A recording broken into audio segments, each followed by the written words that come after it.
Joined now by NFL Network Analyst Michael Robinson, making his weekly appearance here, as he does after each and every Bills game. Took one on the chin yesterday, Mike. This one looked like it was won and lost in the red zone. Bills left some points on the board as well. Block kick, some other situations as well. Pick six dropped, drop pass in the end zone. It's almost like, and maybe you can speak to this, Mike, as a former player, when the heat is so oppressive and it's completely exhausted you physically, how hard it is to focus mentally in those situations. Absolutely. We always talk about it in the National Football League. South Beach in September. Maybe the Dolphins aren't undefeated, but the weather in South Beach is undefeated, meaning that it gets hot, it's humid. It's not a comfortable environment for players to be in. But I can't lie. I came away from this game. First of all, I'm almost hoarse from yelling at the television, yelling at everything. You know, I felt like Ken Dorsey. Like I felt like I was doing that, just like he did. You know, but clearly the Bills were the better team. Clearly. Now I get the only stat that matters is the scoreboard. But to your guys' point, the struggles in the red zone. The missed opportunities, the depleted roster. I mean, 5 starters out. I mean, any other team would have lost by 3 touchdowns. To me, clearly, this showed just how deep this team is. And one other thing I don't want our listeners and our viewers to miss, when your center is sweating like that, the amount of sweat that goes on the football when you're under center, literally, it controls the grip. It is a problem. Like, I remember when I played quarterback, that was a thing for me. I used to always be like, bro, we have to have a towel or something, because I felt like my centers were the biggest sweaters in the world. And I felt like, I know it was funny on Twitter, I kept on tweeting it. But the butt sweat got to us yesterday. Yes. Give us a little insight as you know, Tua comes into this game. He gets the win, and everybody's kind of high on him, but he throws for $187. Didn't turn the football over. Came back from a back injury, right? So back. Let's put some air quotes. Right, yeah, on that's there. what I did. I put the finger quotes on the back injury. Talk a little bit about Tua and him going forward. Now, they seem to like him. They seem to be all in with him. And let's face it, he got the win with just 39 offensive snaps. Yeah, he got the win, and that's the only stat that matters. But clearly this team has to play a certain way.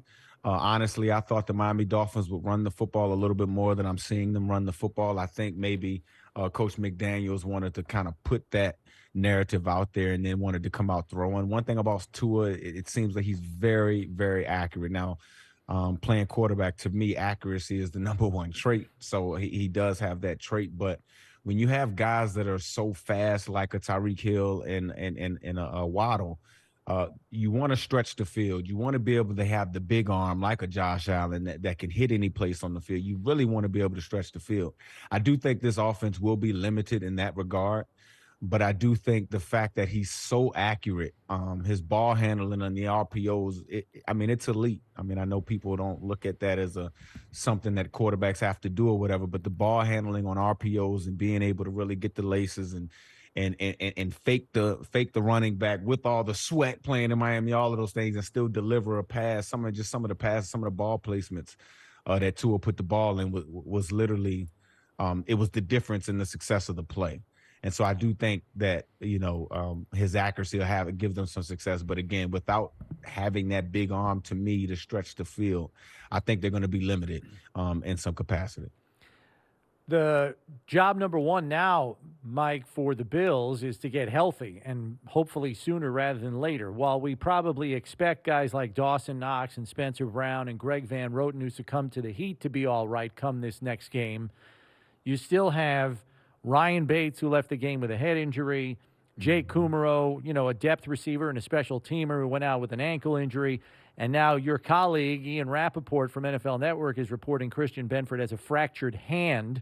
So that makes it difficult to play cornerback. He did come back into the game, but only played on special teams after suffering that injury. And then you're still dealing and waiting on Ed Oliver, Jordan Phillips, Mitch Morse, and Jordan Poyer.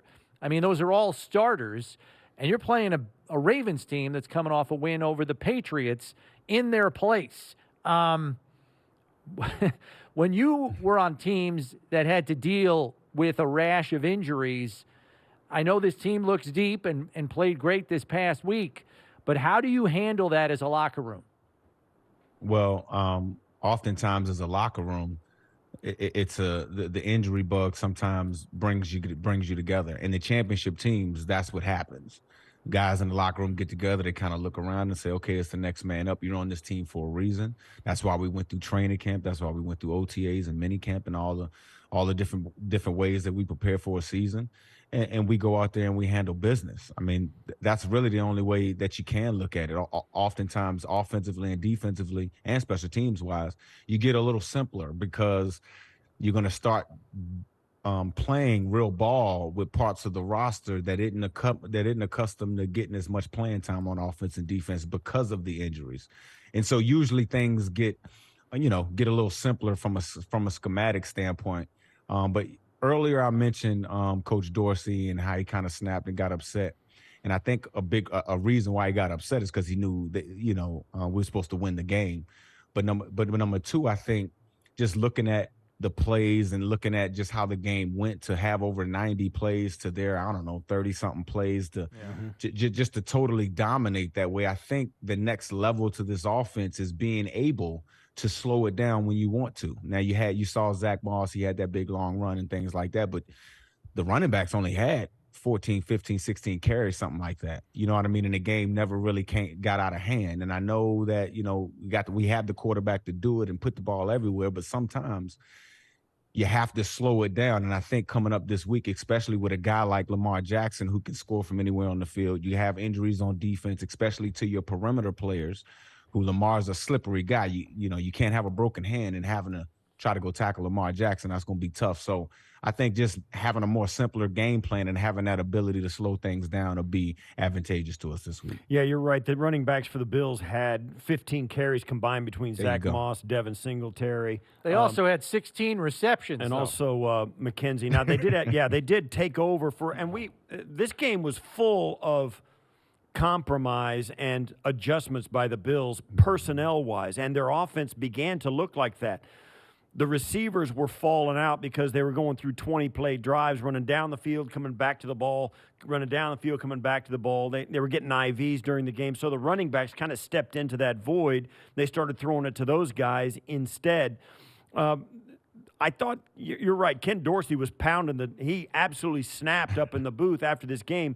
They had adjusted so much, not to the least of which the adjustments were play calls that he had to have, knowing the center, the right guard, and the right tackle were all backups and playing out of position, two of them. So it was one of those games where you're trying to keep 15 balls in the air, and they adjusted on the fly as they did, and they came up 2 points short. Going forward, looking back on this game, it may help the Bills down the road. I think the experience will definitely help them. But again, to go back, because it went viral. That's why I keep bringing up Coach Dorsey, right. And I was frustrated the same way. That's why I keep bringing it up. But to know that you had all this adversity, to know you fought back, and then still you had a chance. These are some of the games that in December and January, you look back and say, damn, man, if we would have won that game, maybe home field would come through Highmark. One of those things. And I think, again, when the staff looks back at it, they're going to realize we just got to let a game get away from us. Yeah, and that happened to the Bills in Week 5 last year when they lost to Tennessee. If that game flipped last year, they were home field advantage throughout the AFC playoffs. So you hope that's not the case here this early in the season. You touched on the run game, Mike, so let's go there because short yardage has been an issue for them. Red zone running the football has been an issue for them. Now, yesterday was probably an extenuating circumstance in light of the backups you had on the offensive line, creating lanes with some consistency. I was arguing yesterday if Dalvin Cook, if James Cook is in the game on the Zach Moss run, it's a touchdown. Nobody's catching that kid. It's a touchdown down the sideline. He got some run yesterday, 4 receptions for 37 yards, really didn't factor in the run game. I would submit that if you want to change the dynamics of your run game, he should be on the field a little bit more because the speed dynamic is something that this running back contingent has lacked since McDermott walked in the door. Just your thoughts on that and how it could change how defenses play the run game of the Bills. Well, I mean, speed and physical dominance, but speed is one of those things that you can't coach. And it's one of those things that if you have it on offense, and especially at the running back position, that is what really leaves defensive coordinators up at night, because that's something that you can't coach. Your guy can be in position and he just runs around you. So I do agree with that. But to your point about whether if James Cook was in the game, he'd be out and all that. I see. I'm not at practice. I'm not privy to what's going on at practice. So I don't know if he's earned the right to have more carries. Because I could argue that maybe Zach Moss's eyes, which led him to bounce the ball, was a big part of him getting that opening. And maybe Cook hadn't gotten there yet, and maybe he doesn't have the understanding of the offense that his eyes would have took him there. So again, I'm not privy to that. But to your point, like, guys, I just think this was the perfect storm down there with the Miami Dolphins, for lack of better words. But I think it was the perfect storm with the injuries, with this point in the season, how hot it was. It was just a perfect storm. And again, we still only lost by 2. What did we learn about Buffalo and, respectively, Miami in this game? Well, I know for me personally, I learned that the Bills are the best team, not just in the AFC, but in all of football. I just look at this week and what's going on in the NFC. To me, the Philadelphia Eagles look to be the best team. Maybe the Rams are number 2, maybe. Some of the teams that you thought would be the front runners just aren't there. And then in the AFC, you thought Kansas City, would be a little bit better, would look a little bit better.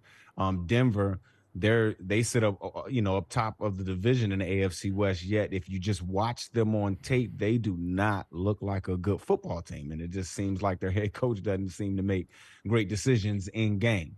So, again, I've learned this week that with all the injuries, with the fact that you statistically dominated the hell out of the Miami Dolphins, who happen to be 3-0. I think the Miami Dolphins won 2 games over teams that were better than them, with the Baltimore Ravens and the Buffalo Bills. To me, it just proved that the Buffalo Bills are the best team in the National Football League. Miami Dolphins, to me, it just showed that they were scrappy, and I tweeted about this. They're going to always be in games because of the speed that they have. They're going to always be in games because of the accuracy of the quarterback. They're going to always be in games because of the aggressiveness of the defense. I also tweeted about the zero blitz that Josh Allen just kept on beating play in and play out. The thing about that is, guys, broken clocks are right twice a day. At some point, the zero blitz will come back to bite you. And it bit the Buffalo Bills in certain points of that game yesterday. So, the Miami Dolphins going to be scrappy. They're going to be a hard out for anybody. No, they're not going to go undefeated, Miami Dolphin fans, if you're out there listening. But at the end of the day, that's what I learned about both of these teams. Let's take a quick look at the Ravens here, Mike. Buffalo's next opponent. And while they are another scrappy bunch that knows how to be resourceful when they're down players, they still don't have Ronnie Stanley back. He hasn't played a single game this year, their left tackle. And the guy that they had plugged in for him to play in that role until he came back is out for the year, and Juwan James, who tore his Achilles in week 1. They get J.K. Dobbins back this past week, so he's back in the lineup. It looks like they're getting a little bit healthier. But that defense, uncharacteristically, has given up a ton of yards and a ton of points the last 2 weeks. 447 total net yards to the Patriots, who aren't really a juggernaut offense in any way, shape, or form. Just your initial thoughts on what the Bills can expect from this Ravens team. Well, obviously, you can expect the same old Ravens team. They're going to be aggressive. They're going to take their chances, but there's going to be some opportunity for some big plays. You just can't guess. You got to trust your eyes. Everybody has to communicate, and I'm talking offensively and defensively. The Ravens defensively, yes, they've given up some big plays over the top, but that's because they got a guy like Marcus Peters returning from his ACL injury. But he's a playmaker at the defensive position, meaning he gets beat a lot. Let's just be honest. He does. But he gets beat because he's always trying to go after the football. Always trying to go after the football. So you're going to be able to make some plays on him. but he, for whatever reason, in critical situations, he's boom or bust. And a lot of times he does be able to take the football away from opposing offenses. And then offensively, they can negate your pass rush. They can negate some of the advantages that I feel like the Bills have in the front seven by the quarterback. Again, Lamar Jackson is one of the top running backs in the National Football League. And yes, I'm talking about a quarterback. He's one of the top runners in the league. He forces that 11-on-11 football. And so he's super explosive. So what happens is a guy like Von Miller, a guy that wants to, rush the passer, or a guy like Gregory Rousseau, what they'll do is not block him and read this guy and force his aggressiveness to kind of, work against him. And so that forces some hesitation on the pass rushers and things like that, which gives some time for some things to open up downfield. So I think it's going to be an interesting chess match between all parties involved. But obviously I'm rolling with the Bills because, again, I think Josh Allen is just one of those guys, and I just think he won't allow this team to lose 2 in a row. All right, Mike. Thanks stuff, very much. Mike. We appreciate you joining us here on a tight schedule. We'll catch up with you next week. Thanks, guys. Always good talking to you.